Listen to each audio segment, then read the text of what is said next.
बच्चा बड़ा होता गया, समय बीतता गया, माँ का भी देहांत हो गया। बच्चा बड़ा हो गया है, बड़ा वैज्ञानिक हो गया है, नोबेल पुरस्कार जीत लिया है। नोबेल पुरस्कार जीत करके जब वो अपने घर को नोबेल पुरस्कार को रख करके जाता है, माँ तारे प्यार ने मुझे इस काबिल बनाया और ये पुरस्कार तुमको समर्पित करता हूँ। सहयोग से टूटते टूटते बच्चे को वह कागज का टुकड़ा मिल जाता है।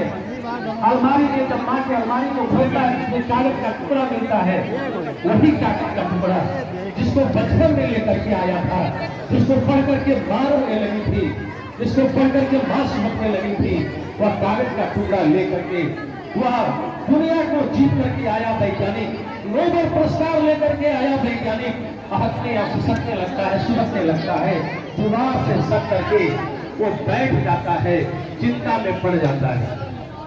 उस कागज के टुकड़े पर लिखा था, बच्चों ध्यान देना, उस कागज के टुकड़े पर लिखा था, जिसको पढ़ करके माँ सुखी थी, जिसको पढ़ करके माँ रोई थी, जिसको पढ़ करके माँ सुखी थी, उस कागज के टुकड़े पर लिखा था, आपका बच्चा बहुत ही बुद्धिहीन है, आपका बच्चा बेवकूफ है, आपका बच्चा अनुशासित नहीं है।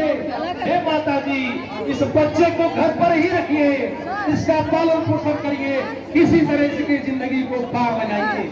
क्या बच्चों जानते हो, माँ के समर्पण ने, माँ के त्याग ने, माँ के आंचल ने, माँ के प्यार ने, माँ के आशीर्वाद ने जिस बच्चे को विद्यालय ने बुद्धिहीन कह दिया था, मूर्ख कह दिया था, पागल कह दिया था, दुनिया का नोबेल प्राइज विनर बना दिया, वो बच्चा था थॉमस अल्वा एडिसन। कौन बच्चा था? Thomas Alva Edison.